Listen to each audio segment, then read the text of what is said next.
Hello, hello. Welcome back, everyone, to another chapter of Draco Sinister. I suppose a little bit of a disclaimer for just this book in general. Um, this keeps happening in this series, but Hermione is about to be creeped on yet again by a man who is like 3 times her age. So if that is something that really bugs you, I don't think that this series is for you, because it happens a lot. And a lot of that has to do with the times that we were living in the early thousands, and some of it is just, I think, some unresolved stuff from Cassandra Clare herself personally. But that's my hot take.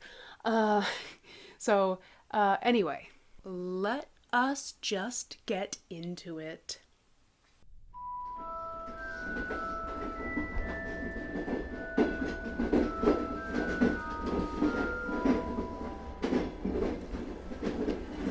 Chapter 3. Darkness Visible.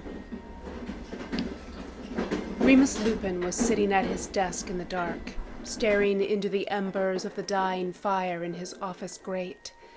A paperweight Sirius had given to him the year before, resting heavily in his hand. It was a clear glass snow globe, with magical snow that fell all the time without needing to be shaken. Inside reclined the figure of a tiny, red-haired nymph, resting on a miniature rock, playing the oboe. Lupin had always thought she looked a bit like Lily, although he never would have said so to Sirius. The nymph put her oboe down and looked at him. "Go to sleep, Remus," she said. "It's late." "I'm waiting for Padfoot," he said softly. "We were supposed to talk." He put the globe down, got up from the desk, and sat down next to the ashen embers. Leaning his back against the brick of the fireplace, he shut his eyes. "Sirius Black," he whispered. "Where have you got to now?" "I'm here," said a voice at his elbow. Lupin opened his eyes and glanced down, saw Sirius's head and shoulders in the fire, and grinned. "Sorry," said Sirius. "It took me a while to find a proper wizarding house with a fireplace. Not many fireplaces in this part of the world. Too hot." "Grease looks like it agrees with you," said Lupin. This was true. Instead of the white, dead-eyed face Lupin was used to seeing, Sirius was actually smiling, and looked as if he had a healthy tan starting. The haunted look of Azkaban was nearly gone from his eyes, although Lupin doubted that it would ever leave Sirius entirely. "It does," said Sirius. He tilted his black eyes up to Lupin. "You said you wanted to talk to me about Harry. Is he all right?" "Harry's all right," said Lupin. "Well, as all right as expected. He's 16. He's got a load of new powers and no way to deal with them. He's separated from his friends, and of course, every day since he was 11, someone's tried to kill him. I think he's feeling a little weary and resentful." "He's not separated from his friends," said Sirius. "He's got Draco." "The Malfoy boy," said Lupin in surprise. "It was my impression they hated each other. Just this afternoon I caught Harry belting Draco in the eye. Very unlike him, to be honest. Draco shrugged it off, said Harry was upset over something involving his girlfriend." "What, with Hermione?"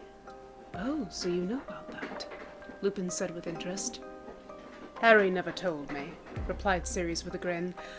"It's my impression that he'd rather suffer the Cruciatus curse than tell me about his love life. But," and here Sirius's shoulders lifted in a shrug, "I guessed." "How?" "Canine intuition," said Sirius, "and the fact that whenever he saw Hermione, he looked like someone had hit him with a bludger. James used to look at Lily that way. It's an unmistakable sign." Lupin was grinning again. "I remember when you were 16 and you—" "Oh no," interrupted Sirius firmly. "We're not talking about me. We are talking about Harry. Lupin smiled. Now you sound like yourself again. Then he added, but actually it was the Malfoy boy I wanted to talk to you about, since you're going to be his stepfather soon, and do seem to be rather fond of him. I am, said Sirius. He's not like his father. He reminds me of Mead at that age. In other words, he's a maladjusted ticking time bomb with a pig-headed streak the size of Bristol. Not exactly, said Sirius, sounding amused. Come on, Moody. What gives? Is he in trouble? I don't know, said Lupin thoughtfully. Either he's in no trouble at all, or he's in worse trouble than we can possibly imagine. Mooney... Sirius sounded exasperated. All right. Lupin reached up and took a book off the top of his desk. It was the same book that Harry and Draco had seen on his desk the day before. I really wonder if it was a good idea, Sirius, to let him keep that Majid sword of his. I didn't let him keep it. That was Dumbledore's decision. I suppose he has his reasons, said Lupin dubiously. But that sword, if it's the sword I think it is, it's a very powerful and evil object. It was Salazar Slytherin's sword, wasn't it? Well, Lupin trailed off, calculating the possibilities of the Malfoy family claiming that they possessed something as great as the sword of Salazar Slytherin, when in reality the sword was merely a fake or an imitation. But from what he had read recently of the sword, and actually handling the one Draco had given him, made him uncertain. He decided to start again. Well, the story goes that Salazar Slytherin sold his soul to a powerful demon in exchange for the use of a sword that would make the bearer invincible. Did it work? Certainly. Slytherin won every battle he ever took part in. And then one day, he vanished. Just vanished. Never to be seen again. And the sword was thought to be lost as well. In fact, it's believed that he reneged on his deal with the demons. He wasn't meant to keep the sword forever, but he refused to give it back at the appointed time, so... Lupin shrugged. No one knows what happened to him, but it's generally considered that it wasn't good. He must not have been reading his evil overlord handbook, grinned Sirius. Rule 54. I will not strike a bargain with a demonic being, then attempt to double-cross it simply because I feel like being contrary. Lupin rolled his eyes. Sirius. Sorry. I just don't see what all of this has to do with Draco.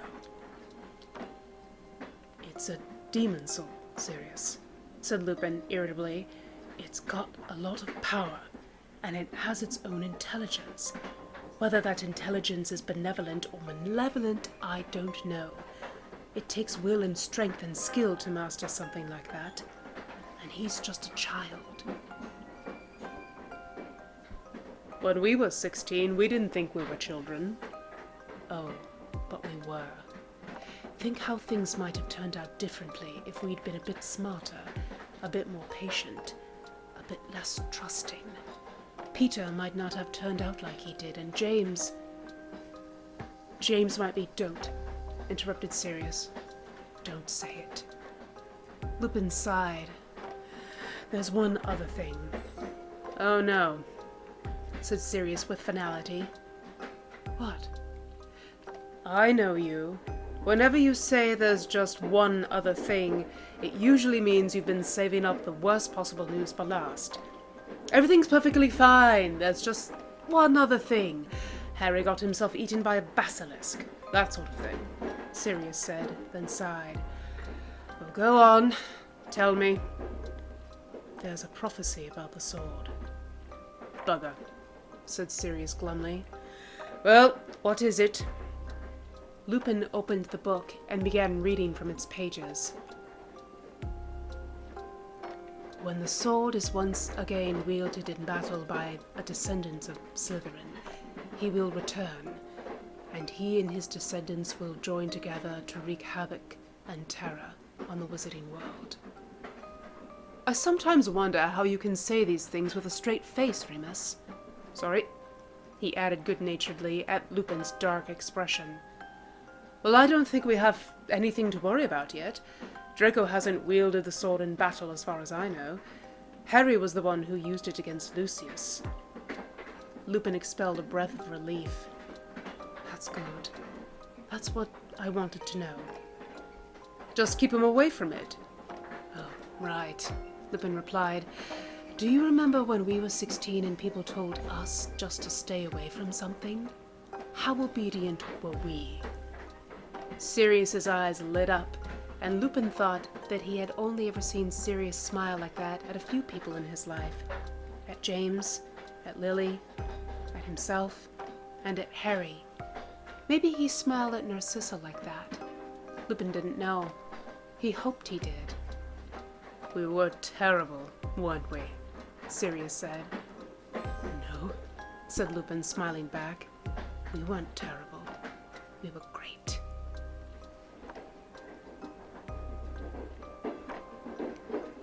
Hermione screamed once again and pressed herself closer to the cold stone behind her, as far away from the horror that was blocking the doorway as she could possibly get. Calm down, she told herself, squeezing her eyes shut. Be brave. Be like Harry. Harry's seen worse things than this. Be like Harry.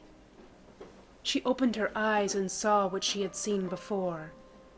The wizard who had entered the room was still standing in the doorway, motionless, his dark hood pulled back to show his face. It was the face of a man about Sirius's age, a face as white as salt, with white hair that was matted and shaggy. He was incredibly thin, even thinner than Sirius had been when he came out of Azkaban. Tattooed on each prominent cheekbone was the clear image of a skull with a serpent protruding from its mouth. The dark mark. It was horrible to look at. The man took a few steps toward her, and she stared at his feet, encased in thick black boots, because she couldn't bring herself to look at that awful, scarred face again. As he neared her, she could smell a powerful odor wafting off his robes, a scent like burning brandy. There was a heavy thunk, thunk noise as he dropped to his knees next to her. Look at me, he said, his voice buzzing as if his throat had been stuffed with locusts. Hermione looked up, although she didn't want to. She tried to clear her throat, couldn't, and said in a tiny voice that sounded as if it were being sucked through a straw. Who are you? Don't you know me, Rowena? Asked the buzzing voice. I know I no longer look as I did, but you should still know your own, Salazar.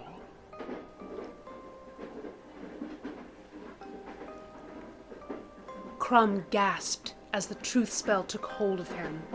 Draco knew how he felt, knew the agonizing pain of it, the feeling of being ripped open and exposed, but had neither the time nor the inclination to feel sorry for Victor Krum. Where is Hermione? He demanded. I don't know, Victor bit out between gritted teeth. Malfoy, said Ron in a hissing whisper. It's illegal to use the Veritas curse. You could get Azkaban time for this. I don't care, said Draco, not looking at Ron, but at Harry, who looked back at him with much the same expression he was sure he wore himself. Grim resolution. Go ahead, Malfoy, Harry said. Please, Victor interrupted unexpectedly. I want to know the truth as well. Please ask me whatever you must. Draco looked back at Krum uncertainly. He was pale and was biting his lip in pain, but seemed sincere. All right, he said, still holding the wand steadily. Victor, tell us what you remember from yesterday. Krum spoke, slowly and with effort. In morning, we play against Romania, We lose, and I am very angry because of it. I am also angry because they have not secured the tents for the players. When I return to my tent, there is a man there. What kind of man? Said Harry in a very tight voice. Ordinary man, said Victor. You must understand, we have people in our tents all the time. Fans and other such. They break in. This one, he wanted to give me a bottle of Bulgarian wine. I drank some and he went away. I walk back to my rooms and... Victor looked down. I sleep, I think. I remember nothing more. Victor, said Draco steadily, what happened when you got back to your room? You didn't go to sleep. What did you do? Krum was pale and sweating. I don't remember. Draco was gripping the wand so tightly now that his knuckles turned white. What did you do? Krum shook his head, clutching his chest as if it pained him. I don't remember. He's lying, said Harry flatly. You can't lie under the Veritas curse, said Draco in a low voice, turning his head to look at Harry. I should know. It's a memory charm, then, whispered Ron. He's telling the truth as he thinks it is. You can break a memory charm, said Harry in the same flat, determined voice. Malfoy, give me your hand. Why? Said Draco warily. The last time Harry had asked Draco to give him his hand, he'd sliced his palm open with a penknife. Because, said Harry under his breath, if we both hold the wand and do the spell, it might be strong enough to break through the memory charm. It might, Draco conceded. It also might be strong enough to reduce Bulgaria's best Quidditch player to a gibbering loon with the brain power of a 4-month-old child. I don't think so, said Harry, not if we concentrate. This is what I mean about letting Gryffindors plan things, snapped Draco, and looked at Harry. He could see himself reflected in Harry's glasses, looking anxious and cross. What kind of plan is concentrate? Harry, interrupted Ron anxiously. Harry, I don't think... Ignoring him, Harry reached out and grabbed Draco's left hand, interlocking their fingers around the wand. As he did so, the scar on his palm brushed the scar on Draco's, and Draco felt a jolt of freezing cold lance through his skin. He saw Harry's eyes flick up to his, nervously. He had felt it too.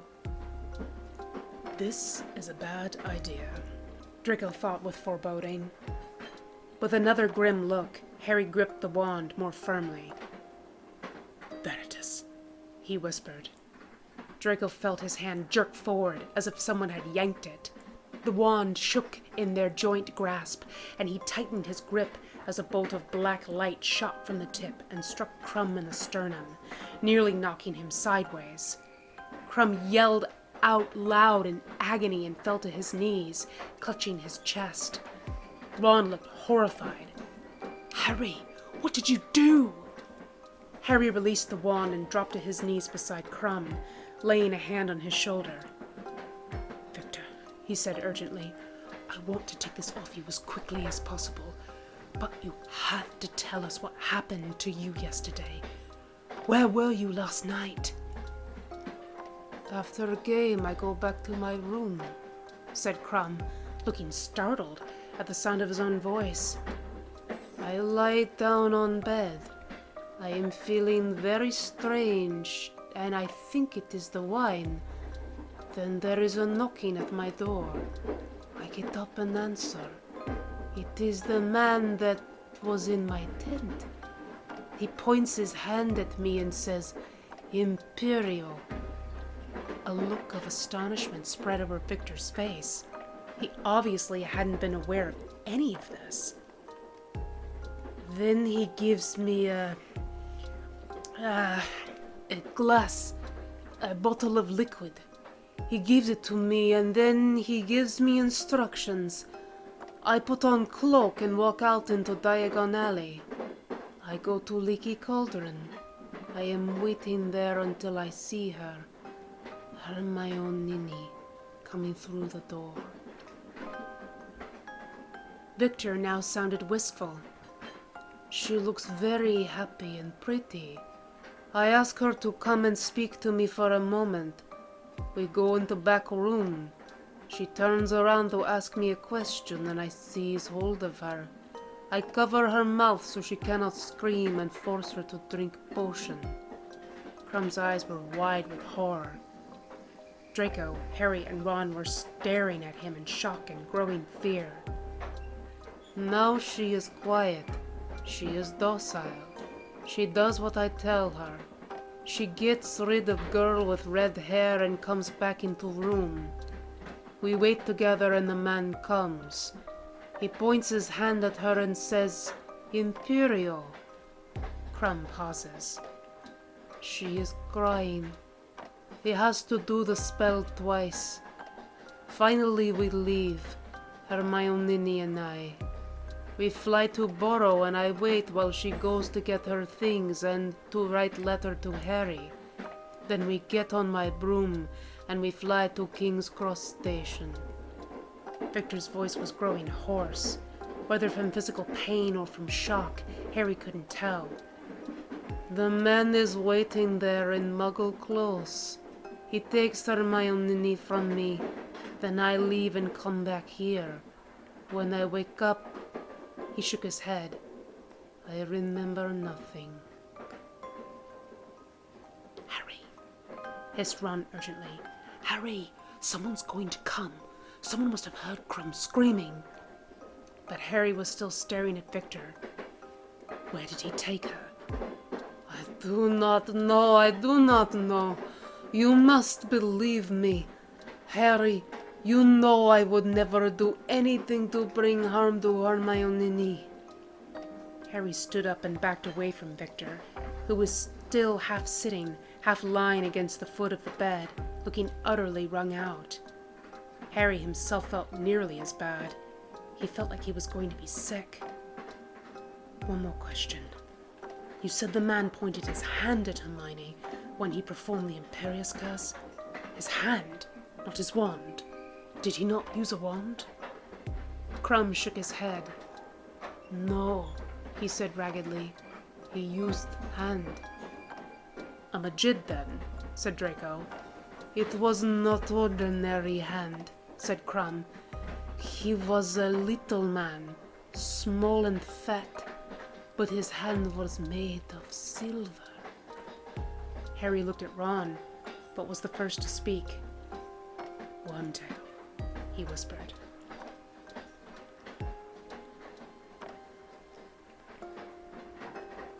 Rowena, gasped Hermione in disbelief. That's not my name. The wizard who called himself Salazar said nothing, but reached out a gloved hand to touch Hermione's hair. She didn't move, even though the smell of burning alcohol made her throat sting. My beautiful Rowena, he intoned in an almost reverent voice. She fought the urge to pull away and could only stammer out a feeble protest. I'm not. You have the wrong person. The wrong girl. I wouldn't disagree with him if I were you, said a sharp and malicious voice. Hermione turned her head and saw the familiar fat figure of Wormtail standing in the doorway. He was wearing gray robes, his silver hand protruding from the right sleeve, and an ugly smirk on his face. How did I get here? She demanded. Wormtail brought you to me, said the buzzing voice at her left. He is a very faithful servant. Not that faithful, said Hermione in a shaking voice, considering that 2 weeks ago he was serving the Dark Lord. Now I serve the master of my master, said Wormtail, grinning emptily at her. The greatest of the Hogwarts Four, the most fearsome wizard ever to hold a wand. Hermione shut her eyes. Salazar Slytherin is dead, she said, and the dead can't come back. Hurts me to hear you say that, my love, said the buzzing voice in her ear. Salazar Slytherin's voice.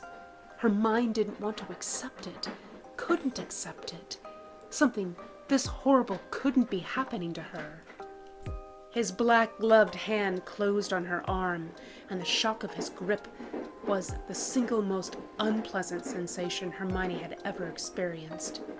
He hauled her upright on wobbly legs and gripped her chin, forcing her to look at him again.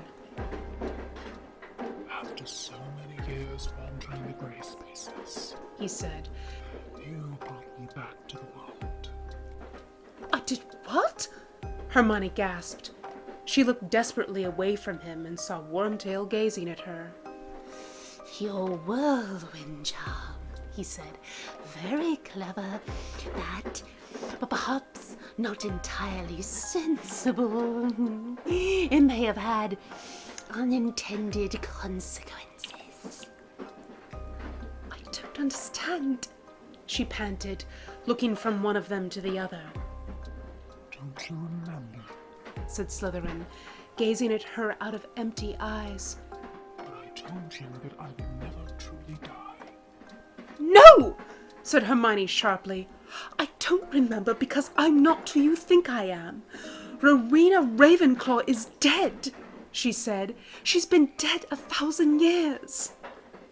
In response, the hand that had been holding her chin jerked away, and she felt it seize her neck. For a moment, she thought he was going to choke her, then realized with horror that he had taken hold of the epicelical charm and was holding it in his fist. You wear my descendants' life around your neck, He said. as once Rowena wore mine. When I awoke, the first thing I saw was your face through his eyes. I saw that he loved you, just as once I had loved her. History repeating itself. I saw Godric, too. Slytherin said with a snarl.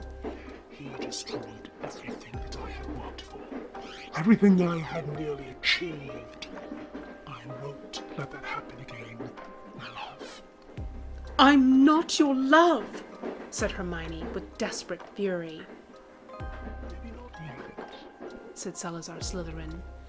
but you will be.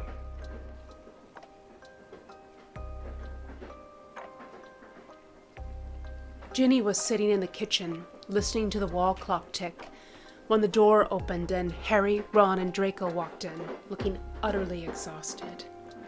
She watched Harry as he crossed the room, her heart aching with the suppressed desire to run over and put her arms around him. He looked so unhappy. Ron walked over and put his hand on her shoulder. Anything? He asked quietly. Ginny shook her head. No word from her. None of them looked particularly surprised. Thanks for waiting, Ginny, said Harry in a deadly tired voice. Did you learn anything? Asked Ginny anxiously. Harry shrugged. Yes and no. Is she all right? The answer to this question was dead silence. Harry said, I'm going to go wash up. I'll be right back. And he turned and went upstairs. Ginny looked miserably at Ron. What happened? Ron sighed. He looked over at Draco, who was leaning against the kitchen wall. We talked to Krum, he said, and told Ginny exactly what had happened. I guess we were pretty lucky, he said, after he finished telling the story. Nobody caught us, and when Draco took the spell off Victor, he seemed fine. Couldn't remember anything he told us under the Veritas curse. Couldn't even remember why we were there. I had to get his autograph, said Draco, trying to sound light. It was very embarrassing. Is Harry okay? Asked Ginny, looking up at her brother, trying to read his eyes, but Ron turned away from her. He's upset about Victor, Draco cut in. He's upset by the thought of what he's capable of when he's pushed. Ron looked at Draco bitterly. "What do you know?" he said. "More than you think," said Draco, with a touch of his old scornful drawl. He shrugged and walked out through the door, letting it bang shut behind him. "I'm going to see if Harry's all right," said Ginny, ignoring Ron's expression, and went upstairs.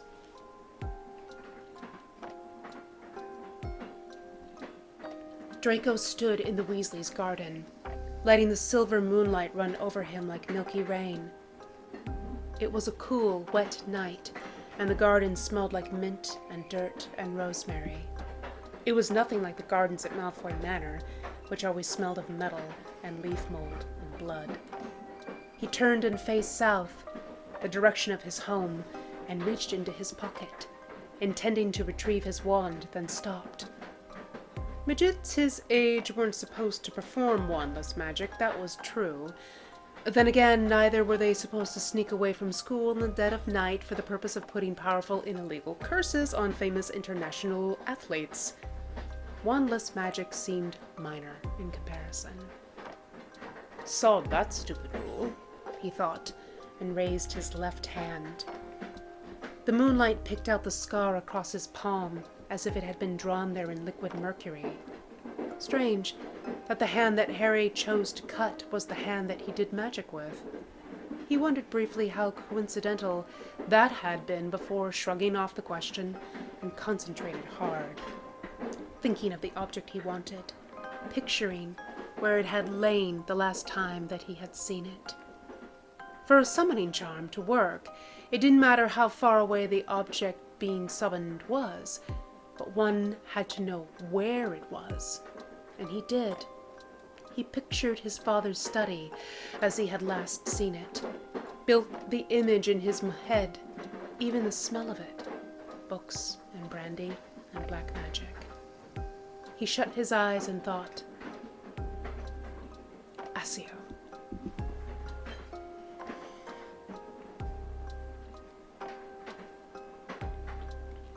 Ginny found Harry in Percy's old bedroom, sitting on the edge of the bed, with its blue sheets and hospital corners. He had taken off his glasses and had drawn his legs up, head on his knees. She sat down next to him, feeling the bed sink under her weight. "Harry," she said, "you need to get some sleep." He raised his head slowly, and she was momentarily startled by how different he looked without his glasses on. Younger, of course, but less gentle somehow. There was a line etched between his eyebrows that smoothed itself out as he looked at her, and she wondered how many years it would take for that line to become a permanent dent between his eyes that would never vanish, whether he was smiling or not. She wondered if she would be there to see it. "I'm not tired," he said. "Of course you're tired," she replied. "You've been up for hours, flown for miles, have been to Diagon Alley and back.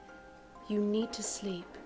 You won't be any good to Hermione if you fall off your broomstick and drown in the channel."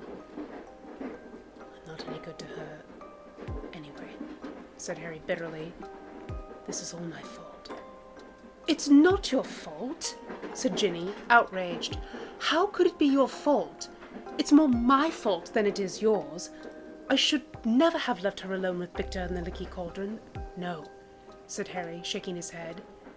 "There's no reason for Wormtail to kidnap her except to get at me. She's only in danger because of what she means to me. Just like Sirius was, and Ron, and everyone else I care about." "Well," said Ginny, trying to sound light, "at least Malfoy's safe." He forced a laugh and reached up to push his hair out of his eyes. "I guess so." "Please, Harry," she said. "Promise me you'll get some sleep. We can put Malfoy in Charlie's old room, and you can stay here. Then we can get started on whatever needs to be done first thing in the morning." Harry hesitated a moment, then nodded.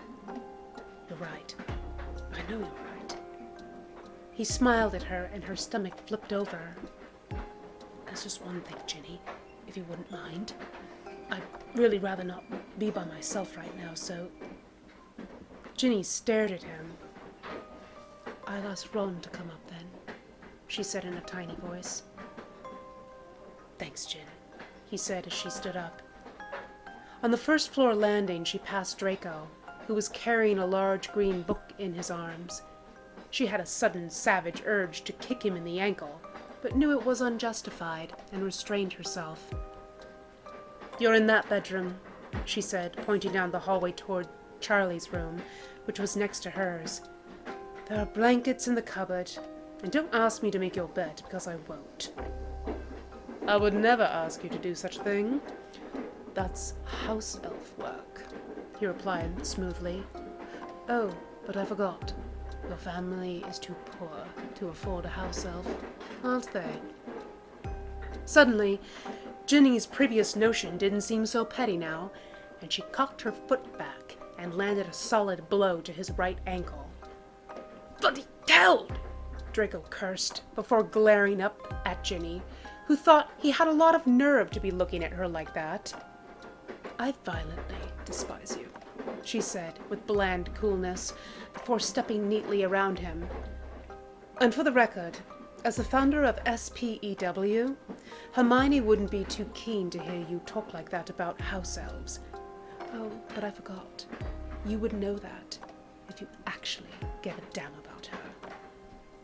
Draco opened his mouth to retort, but she had already turned on her heel and was heading off down the hallway. He just stood for a moment, staring after her. For some reason he couldn't decipher, he felt a pang of guilt for what Hermione might have thought if she had been here to hear him say what he had just said. Somehow, that made him feel worse than he had all day long.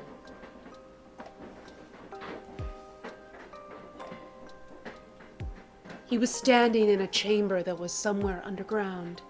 The robes he wore were black, green, and silver, and the boots were black dragon-hide leather. He could tell without looking down that several inches had been added to the bottoms of his shoes to give him extra height. But even so, he could still feel the heat that radiated from the floor, burning through the soles. He was not alone down here. They stood around him in a semicircle, 7 of them, and Draco recognized them immediately. Recognized their 2 long-fingered hands, their smooth and earless heads. Demons. They wore long robes of black and red, and the tallest of them all, the one in the center of the half-circle, carried something in its outstretched hands. A long silver sword whose hilt was set with a multitude of green jewels.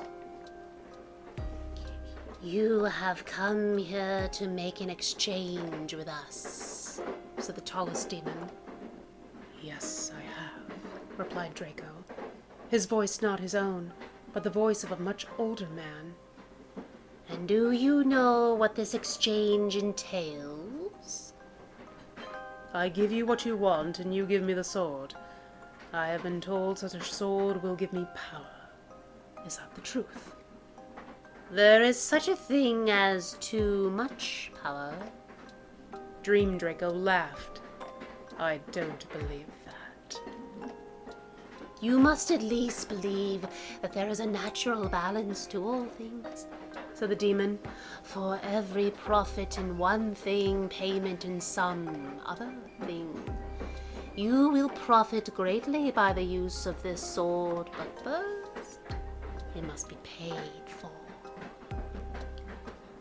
Draco felt his hands, which seemed solid and real, go to his throat and loosen the pin there. He drew his cloak back, and the shirt that was under it was unbuttoned to the waist, so that his chest was bare. "Take your payment," he said. The demon reached out its spatulated hand and flexed its long fingers.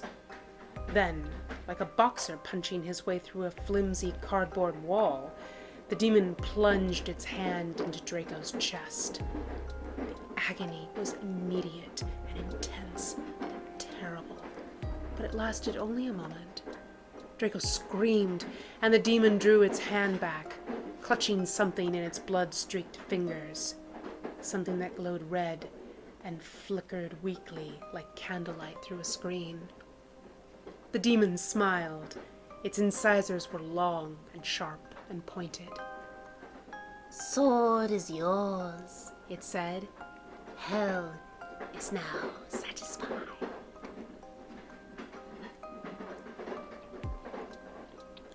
Malfoy! Malfoy, wake up! Someone had him by the shoulder and was shaking him. He twisted away, covering his face with his arms, and was vaguely aware of someone screaming. "Wake up!" said the voice again, despairingly, and then, "Malfoy, please!" He opened his eyes. The screaming stopped, and it was suddenly blessedly quiet. That was me screaming, Draco realized. That was me. It was dark in the bedroom. The only light was silver moonlight pouring through the window that illuminated the girl leaning over him, dark eyes and long, curling hair. "Hermione?" he whispered, only half awake. "No, it's Ginny." He drew his arms away from his face slowly. "Of course, you wouldn't be her. She calls me by my first name." He blinked and stared at her. "What are you doing in here?" "What am I doing in here?" echoed Ginny irritably. "You were screaming like a banshee. That's what I'm doing in here. I thought someone was murdering you." Draco sat up and looked around him in surprise. He was no longer on the bed, but half lying on the floor, in a welter of tangled bedsheets. He didn't remember falling off the bed, but then he didn't remember screaming either. What he did remember was his dream. The pain as the demon's hand punched through his chest. The heat. The sword. When Ginny spoke again, her voice was uncertain. "Malfoy?" "What?" "You're bleeding." Startled, he glanced down and saw, on the front of his shirt, just over his heart, a spreading red stain the size of a dinner plate. Draco put his hand to the stain and his fingers came away red. Not old blood, but new. He looked up at Ginny. "Get Harry," he said hoarsely. Ginny scrambled to her feet and headed for the door. Halfway there, Draco called out to her. "Wait." She turned around. He was kneeling amid the blankets, having taken his shirt off, and was looking down at his chest, which was quite a bit paler than the rest of him in the silver light. It was also completely unmarked. There was no wound there at all. "Never mind," he said. "It looks like I'm all right after all." "Was that not your blood?" she asked, bewildered. He looked up at her, and the moonlight struck cold sparks from his silver eyes. "I don't know, but I think I'm beginning to have an idea, and I'm not liking it much." "Does it have to do with your nightmare?" "Yes," he said, then shook his head. No. I'm not sure it was a nightmare. I think it was a flashback, or maybe a delusion. Or maybe I had a flashback in the middle of a delusion. Is that possible?" Ginny could feel her eyes widening. "I really should go get Harry," she said, but Draco shook his head. "Don't bother, Potter," he said. "Just sit here with me for a minute." Ginny hesitated. It was very hard to read Draco's expression. In the darkness, his eyes reflected light like a cat's. Slowly, she walked over and sat down next to him, and tried her best not to look at him. He was half naked, after all, and the notion gave her an odd feeling. So she stared fixedly at the nightstand instead, and said the first thing that came into her head. "Does it hurt?" "It did when I was asleep," he said. "It doesn't anymore." He was looking down at his shirt now, the front of which was stained dark crimson. There was blood on his hands, too. Ginny looked at them curiously, noticing something odd. Gingerly, she reached out and touched the scar on his left palm. "How did you get that?" Draco looked at her. "Harry didn't tell you?" She shook her head, confused. Draco went back to looking at his shirt. Accident with a sharp deck of playing cards, he said. We don't like to talk about it. Too painful. Ginny suddenly felt her face twitch into a smile and was horrified. Why was she smiling at Draco Malfoy? This was bad. It suddenly occurred to her how this might look to Ron if he came in suddenly. She was kneeling on the floor with a shirtless Draco Malfoy amid a tangle of sheets and blankets, and they were smiling at each other as if they were old friends. "I'm getting Harry," she said again, and hastily got to her feet, smoothing her nightdress down. "If I told you that I felt off about what I said earlier today, would you leave off?" Ginny paused. "What are you talking about?" Now he was looking mildly uncomfortable. "About the house elf thing." She stared at him. Was he actually trying to apologize to her? "You're bleeding phantom blood," said Ginny. "I think telling Harry about that is more important than a conversation about which wizarding families get to own house elves." "And I think you should just forget it," said Draco, and his tone broke no argument. "Just get me another shirt, will you?" "A shirt?" echoed Ginny in disbelief. "A shirt! You've got loads of brothers. There must be plenty of clothes in this house." Ginny tightened her lips into a narrow line, stalked out of the room, and returned with an object which she tossed into Draco's lap. It was one of Mrs. Weasley's famous sweaters. "Pink?" he said morosely, glaring at it. "I hate pink." "Good night, Malfoy," said Ginny, and shut the door behind her. Ginny and Ron were already awake when Harry came down to breakfast the next morning. Flopping down into the chair next to Ginny, he picked up a spoon and poked listlessly at the bowl of oatmeal that she slid across the table to him. Ron looked up briefly and nodded. He was busy reading the Daily Prophet. "Any news?" asked Harry. "Dementors are still missing," said Ron, around a mouthful of toast. "There were some reports of them being spotted near a wizarding town in the south, but those were discredited." He snorted. "By Percy. It's always Percy, isn't it?" Ginny shuddered. "Imagine seeing Dementors right in your own town, in your own front garden." They all looked anxiously out the window. "Ginny, don't," said Ron irritably. But Ginny had thought of something else she wanted to talk about. "Harry," she began, "there's something wrong with Malfoy." Ron and Harry glanced at her curiously. "Something more than what's usually wrong with him?" asked Harry. "Yes," said Ginny firmly. "Last night he was screaming so loudly in his sleep that it woke me up. I've never heard anyone scream like that before. And then, when I went into his bedroom, he was lying on the floor, and there was blood all over his shirt." "He was bleeding?" said Harry. "You went into his bedroom?" said Ron, looking suddenly alarmed. "Yes and yes," said Ginny, "but the bedroom part is not the point of the story.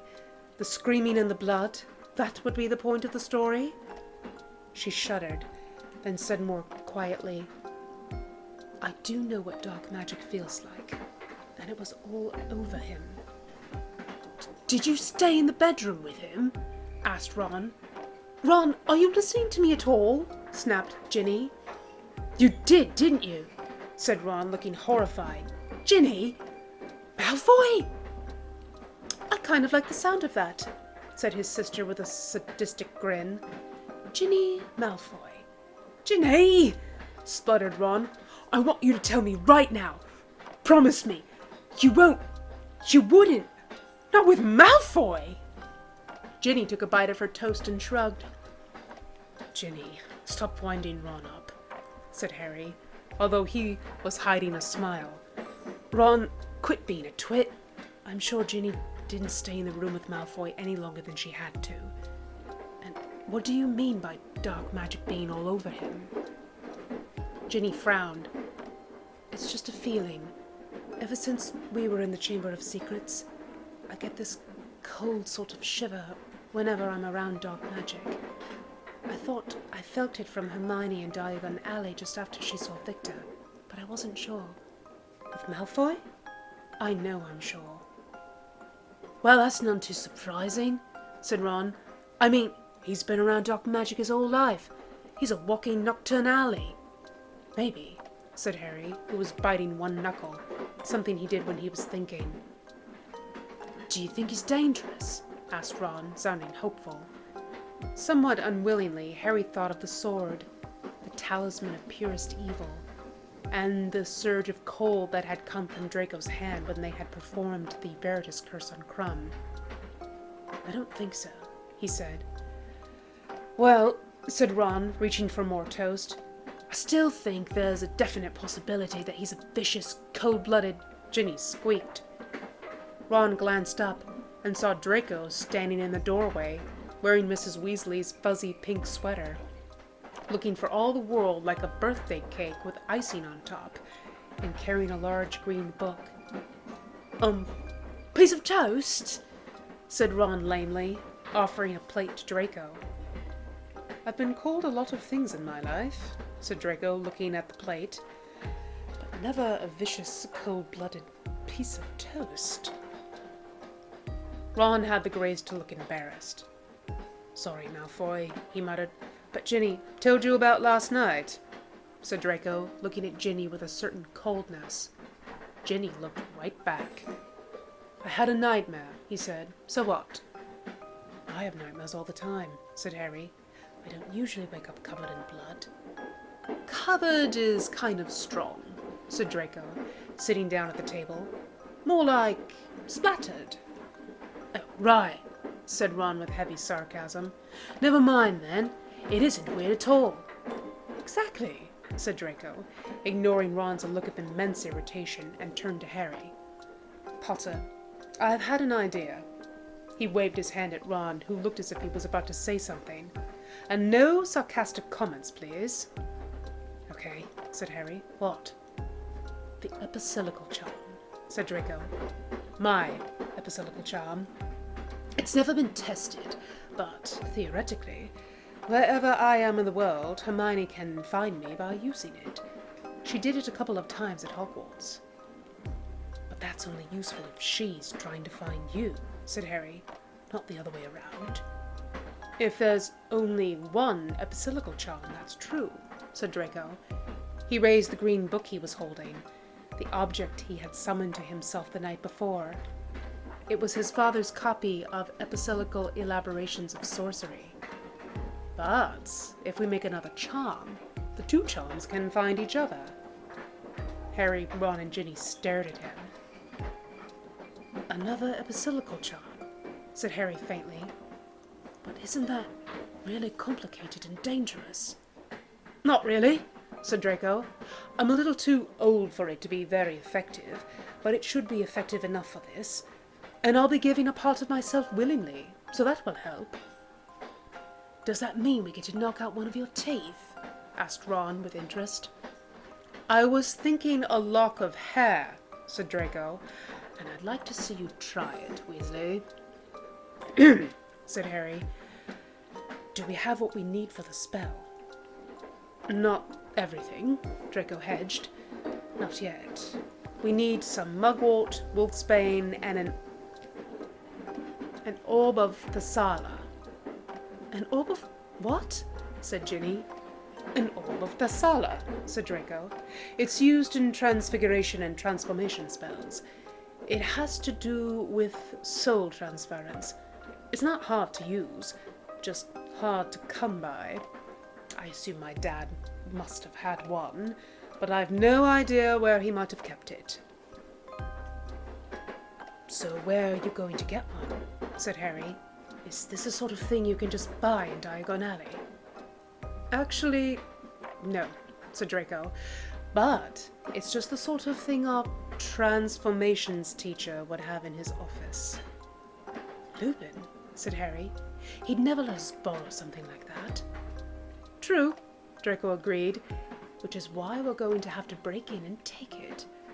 We have to go back to school anyway, and while we're there, Harry blinked. We have to go back to school. Of course, said Draco, as if this should be obvious. We have to get my sword. Harry pushed his chair back from the table with a screech. No way, he said flatly. We're not bringing that thing with us. Draco's grey eyes spat angry sparks. Why not? Because, said Harry, it's evil. It's a very powerful weapon, said Draco. It has powers we can't even imagine.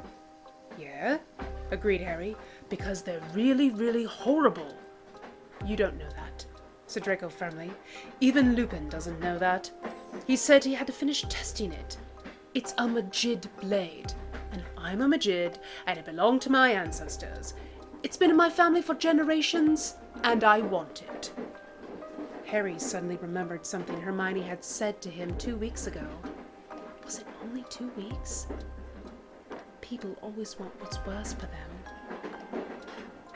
Malfoy, he began, but Draco had stood up from the table and was glaring at all of them, flushed with anger. Look, he said, I don't know what we're up against, and neither do you. But if what we've seen so far is any indication, we're dealing with some serious dark magic. The sword is a gift, Potter. It can kill anything. The Dark Lord himself could be destroyed by it. Lupin as much as said so. Now it was Harry's turn to look angry. You don't remember the book? He snapped. You can bear that sword, but at a price. I'm a Malfoy, said Draco, grinning without much mirth. We don't ask about prices. I can afford it. I don't think you can, said Harry. What if you're not the one who pays the price, Malfoy? What if it turns out to be someone else? What if it turns out to be... He almost said Hermione, but he didn't want to invoke her name as a whip to beat his opponent with. Me, he finished. Draco's eyes were glittering. I'll take that chance. You're a bastard, Malfoy, said Ron flatly. Draco didn't look at him. His eyes were fixed on Harry. What if she's in danger and the swords are our only chance to get to her? He reasoned. Are you willing to take the risk that something might happen to her that we could have prevented if you hadn't been so squeamish? Harry gripped the table tightly, and when he spoke it was with effort. Squeamish? He echoed bleakly. I hope you remember telling me this somewhere down the line when you've gotten one of us killed. For a moment, nobody spoke. Then Draco said, If you don't trust me, maybe you should go on without me. I do trust you, Malfoy, said Harry quietly. Draco's shoulders collapsed, a little with relief. The atmosphere of tension was fading as rapidly as it had appeared. Harry looked down at his scarred hand, then back up at him. If what we did to Krum is any indication, the powers we have together are much more than what we have alone. Maybe you're right about the sword. I am right, said Draco, but he looked relieved all the same. You'll see. We're going to go back to school and get that sword, and then we're going to go after Hermione.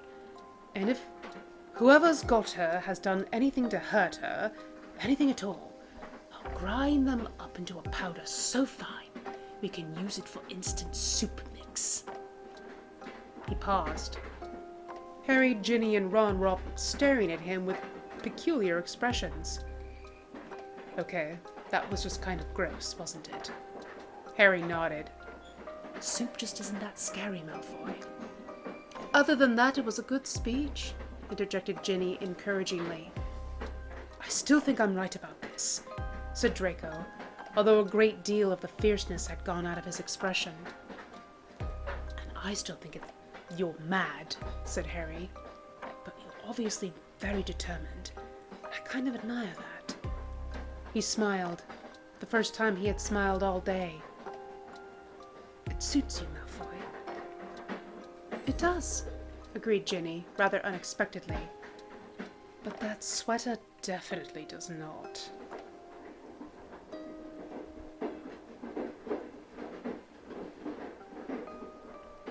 Look, Ron, said Ginny with a grin. Essence of Malfoy. It's magenta. She poked the simmering potion with her wand and glanced around at Ron. He was sitting on the end of Harry's bed, not very industriously crushing beetle shells with a mortar and pestle and trying not to yawn. They had gone straight from breakfast to their broomsticks and had arrived at Harry and Draco's school while it was still fairly early in the morning. Draco and Harry themselves had taken the invisibility cloak and had crept off downstairs to raid Lupin's office. Ginny had wanted to ask what they were going to do if Lupin turned out to be in his office, then changed her mind. That, she figured, was their lookout. Potion making, however, was her lookout. She had always been good at it in school, and this one was surprisingly simple.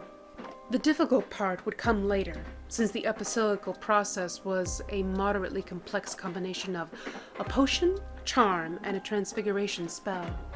At the moment, the potion was missing several key ingredients. "That's not magenta," said Ron, looking up with another huge yawn. "It's fuchsia, and quite horrible looking." "Ron, you have to crush the beetles, not just swat at them," scolded Ginny. "It can't be helped," said Ron glumly. "I can't help feeling like this is all for Malfoy's benefit. And I still hate his guts, whatever Harry says." Ginny sighed. "It's for Hermione's benefit, Ron. Why don't you give me a turn with the beetle smashing and you can stir the potion? You look done in anyway." Ron agreed amicably enough, and they traded places, just as the bedroom door opened and Harry and Draco walked in, looking very vexed indeed. "He's there," said Draco, throwing up his hands in disgust. "Why is he there? Shouldn't he be teaching class?" "Bastard," said Ron. "What's he doing hanging around his own office?" Harry bit his knuckle thoughtfully. "We need to lure him out of there. But how? If one of us does it, he'll just think we're trying to sneak in there to get the sword. And he'll be right." "I'm getting an idea," said Draco. "Oh, now I'm getting another one." Ron turned to look at him curiously and jogged the side of the cauldron. Some of the liquid came splashing out onto the floor. "And now I'm just annoyed," said Draco. "Weasley, keep your oafish hands away from that potion. That's my soul you're messing about with, you know. It's my life essence. It's my being. It's a fabulous new cleaning product," announced Ron, looking down where the potion had fallen. It had eaten a hole right through the rug and partway into the stone beneath. "I've never seen anything like it. It's completely toxic." They all stared. "I refuse to consider this as a reflection on my personality," said Draco, looking at the charred rug. "And that's your prerogative," said Harry. "Now, what was your idea?" Draco gave him a look of great amusement. "You'll find out, Potter," he said, heading for the door. "Just hang on. I'll be right back."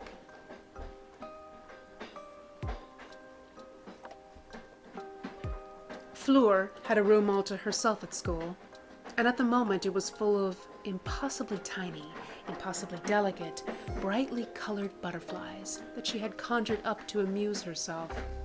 As soon as Draco walked in, 15 blue butterflies settled in his hair, and several pink ones alighted on his shoulders.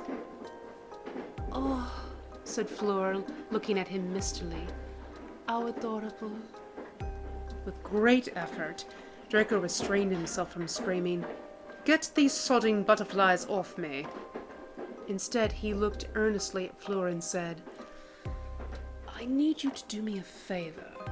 Can you lure Professor Lupin out of his office, just for a few minutes?"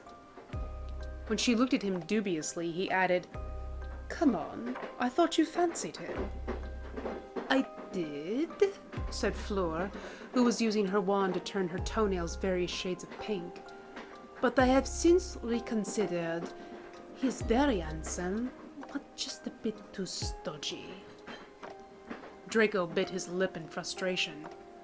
"Fleur, the man's a werewolf. How stodgy can he be?" Fleur looked up in astonishment at this new information. Apparently, she had not known that Lupin was a werewolf. She recovered quickly enough, however, and said firmly, "He is boring. He is boring and stuffy and English. Not like you," she added quickly. "You are English boy with French instincts and villa blood. You are not boring, but Lupin, he fills me with ennui." "That's just his teaching persona," Draco said, hoping he sounded like he knew what he was talking about. "Stodgy by day, perhaps, but at night it's booze, whores, and flying fur." Fleur wrinkled up her petite nose in a frown. "I do not believe you." "Come on, Fleur, do it for me," he said, wincing inwardly. Merlin only knew what she'd want in exchange. "Please?" She gave him a considering look, then stood up and tossed back her long silvery hair. "All right," she said a little sulkily. "I do it for you. But you?" she continued, and lightly struck his shoulder with her hand, letting it rest there perhaps a moment longer than she needed to. "You owe me, Draco Malfoy."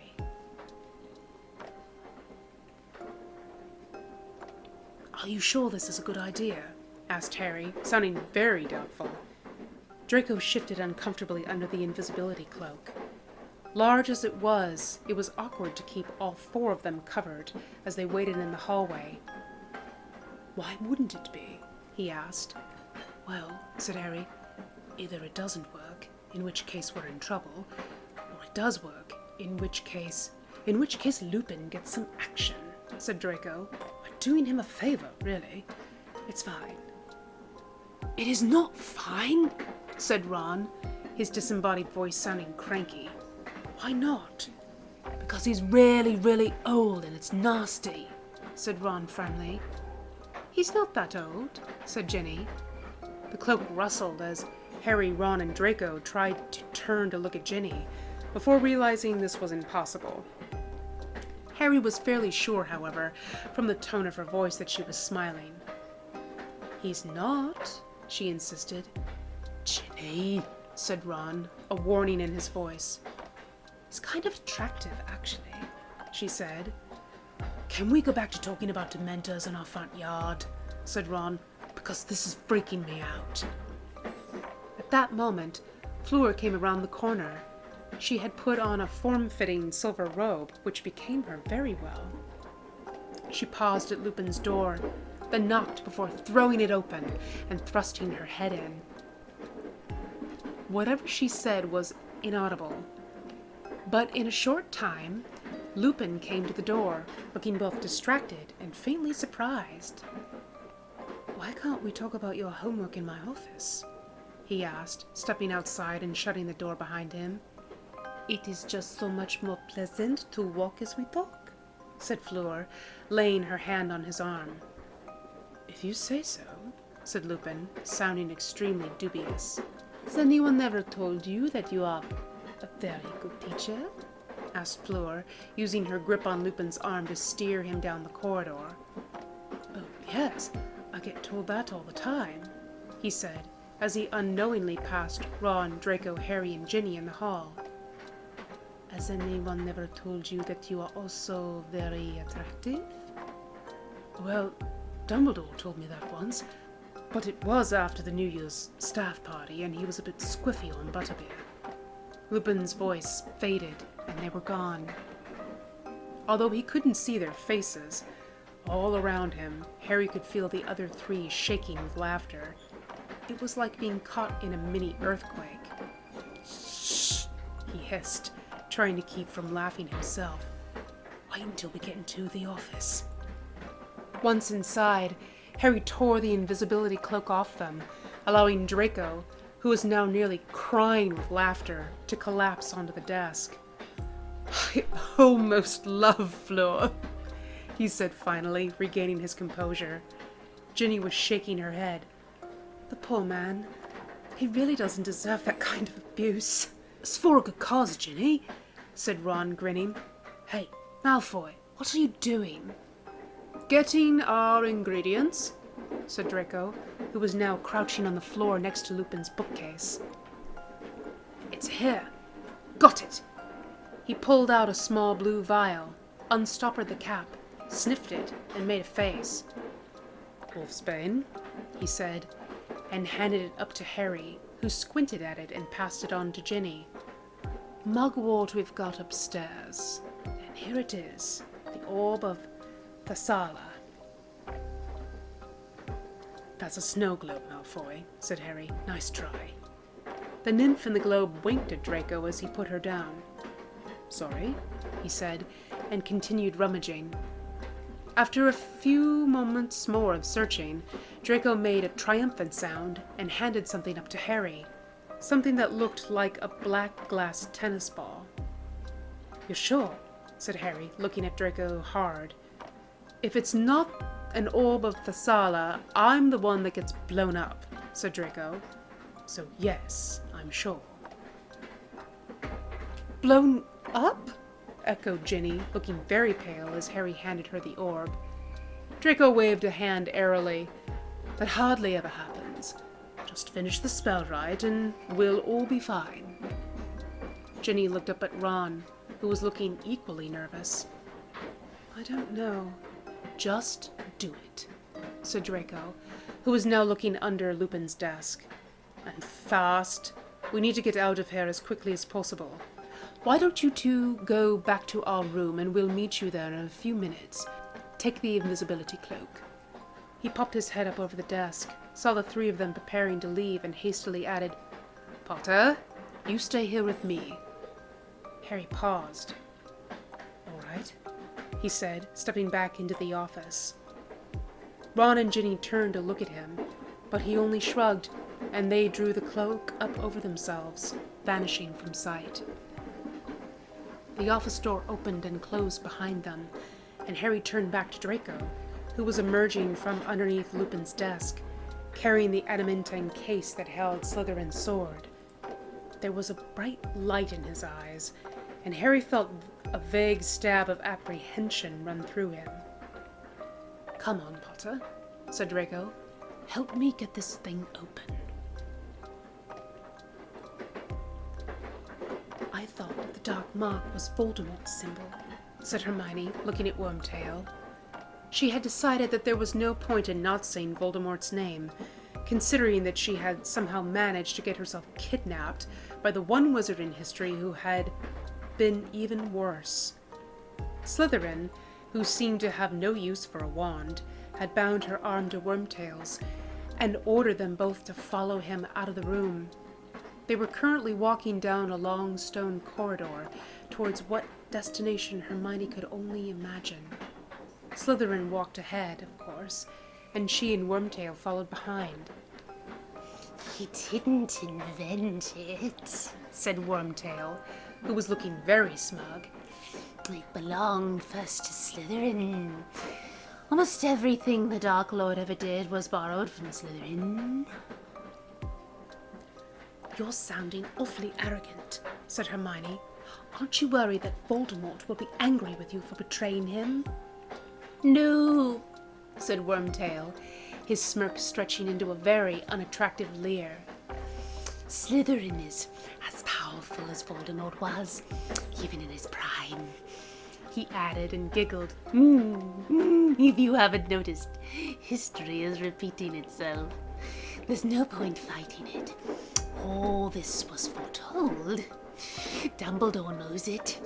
Why do you think he broke off as Salazar Slytherin halted and turned to look at them, his skeletal face expressionless. They had come to the end of a hallway which opened out into a large round room hung with tapestries. Wormtail, said Slytherin, his buzzing voice echoing off the stone walls. Please wait for us farther down the hallway. I wish to show something to my guest. He waved a hand at Hermione, and the ropes tying her to Wormtail vanished.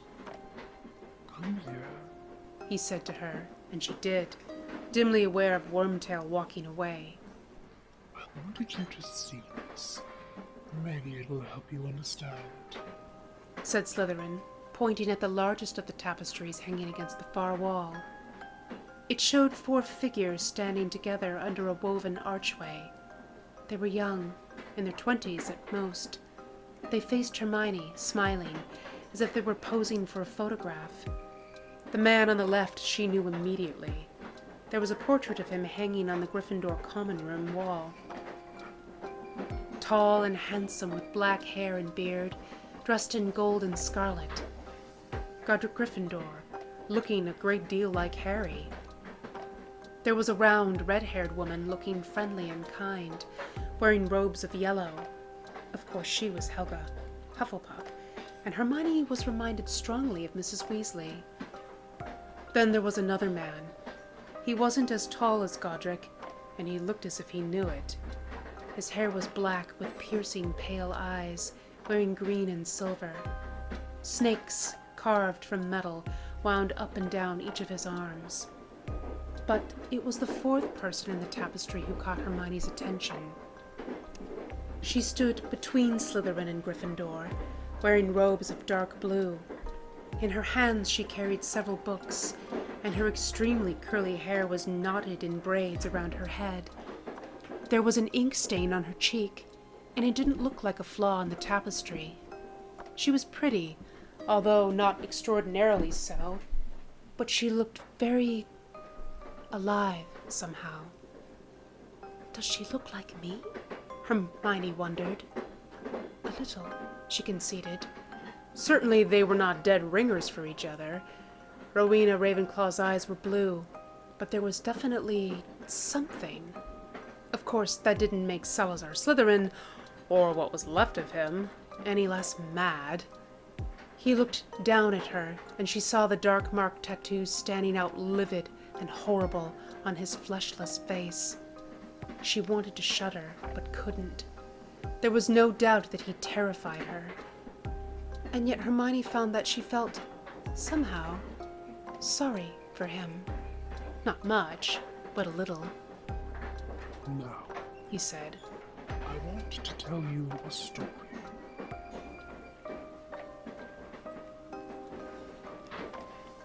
Draco pushed his sweaty hair out of his eyes and cursed under his breath. So far, the adamantine case had yielded to none of their attempts to open it. They had tried opening spells, smashing hexes, and had even taken a crack at the crushing charm, with both holding their wands at the same time.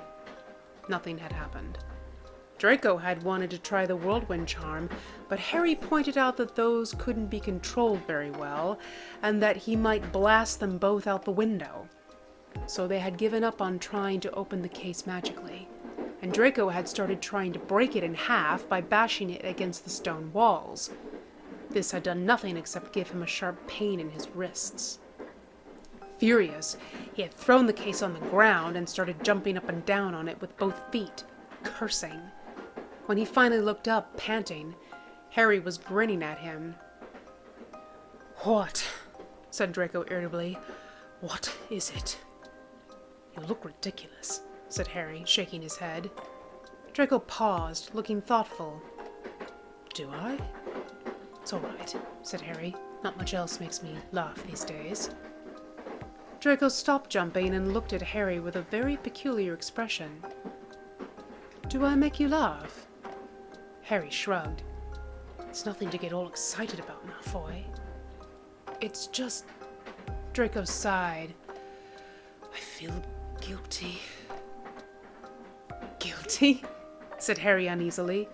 "What about?" Draco got down off the case and approached Harry, looking extremely anxious.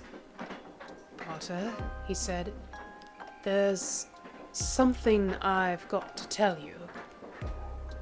Harry looked at him in surprise. Draco's eyes were enormous and pained. Never in his life had he seen an expression like that on Draco's face. He looked as if he had swallowed a nail. "What do you have to tell me, Malfoy?" he asked, hesitant. "It's about Hermione," said Draco. You've been so, well, trusting about Hermione and I being friends, and I've started to feel guilty." I mean, it wasn't anything really. It was just that once. Harry goggled at him. Just that once. What? Draco looked acutely embarrassed. Come on, Potter. Don't make me spell it out. No, said Harry very coldly. Spell it out, Malfoy, because I don't understand. Look, said Draco, it was just that once. I think she really felt bad about it afterwards. You know, it doesn't mean she doesn't love you. If you're saying what I think you're saying, said Harry in clipped tones, I don't believe you. I just don't. Really? Said Draco, smiling, cat-like. Then why isn't your little lie detector going off? Your sneakoscope? Harry looked down wildly. It was true. The sneakoscope was completely silent. Sorry, Potter, said Draco. These things happen. Sorry? Said Harry in a strangled voice. Sorry? Is that all you have to say? Why didn't one of you tell me? Draco shrugged. We just couldn't agree on how to break it to you. Eventually, Hermione decided you were just better off not knowing. Maybe she was right, he added, looking at Harry dubiously. You don't seem to be taking it that well. Black spots were dancing in front of Harry's vision. He could remember being angry only a few times before in his life, usually at the Dursleys. He's lying, he told himself. But then why isn't the sneakoscope going off? Hermione wouldn't do that. But then why isn't the sneakoscope going off? I always thought I would be the first, the only. This explains why she's been writing to him all this time. A letter a day? I knew it wasn't normal. Hey, said Draco, and his voice sounded like it was coming from very far away. Remember, Potter, control, control, control. Bang! The snow globe on the desk burst like a bomb, spraying water and bits of synthetic snow all over Lupin's papers. The nymph inside the snow globe screamed. Draco grinned as the windows cracked and a wine glass on the table shattered into shards. Crack! Draco ducked as the adamantine case fissured and split in half with a sound like rending bones. The next second it exploded, and the fragments of adamantine showered the floor around him like hail. Deciding that enough was enough, he seized hold of the front of Harry's shirt. I'm lying! He shouted, over the sound of shattering glass and howling wind. Harry looked at him wildly. You're what? I'm lying! Of course I'm lying! Now stop it! You're just scared, said Harry, narrowing his eyes as a paperweight flew across the room and thunked into the wall beside Draco's head. Don't be an idiot. You think if I slept with Hermione I wouldn't have been gloating about it way before now? And when would we have had time? You two are always together. Be logical, Potter. What about my sneakoscope? Shouted Harry stubbornly. Why didn't it go off? Because it's in your jacket upstairs, yelled Draco. Pillock. There was a sudden silence, broken only by the faint tinkle of the last bits of broken glass settling on the floor, and the tiny, furious voice of the nymph in the snow globe, cursing at both of them. Harry didn't hear her. He was looking at the other boy in shock. But why? Draco bent down and picked up the sword, which was lying amidst shredded bits of paper and shards of broken casing. He held it out, showing it to Harry, who stared at it. Oh, said Harry, as realization dawned. Oh, you miserable bastard, he said, but there wasn't much energy in it. You couldn't have thought of some other way? Sorry, said Draco unrepentantly. You said before we should use whatever means were to hand. Harry shook his head. I hate making things easy for you. really hate it. Like taking candy from a baby, said Draco, grinning, then looked down at his hands, which were shot through with broken bits from the shattered case. Well, he amended, a very large, very angry baby. I'm way too tired to stop beating on you, Malfoy, said Harry calmly, but rest assured, I'll get you back for this. Draco couldn't tell whether he was kidding or not. I'll look forward to it, he replied. Now come on, let's get out of here before Lupin gets away from Fleur and comes back. Or worse, they come back together. When they returned to their dormitory room, they found Ron and Ginny kneeling on the floor next to the cauldron. Ginny was carefully removing something from it. She turned, hearing them enter, and gestured them over.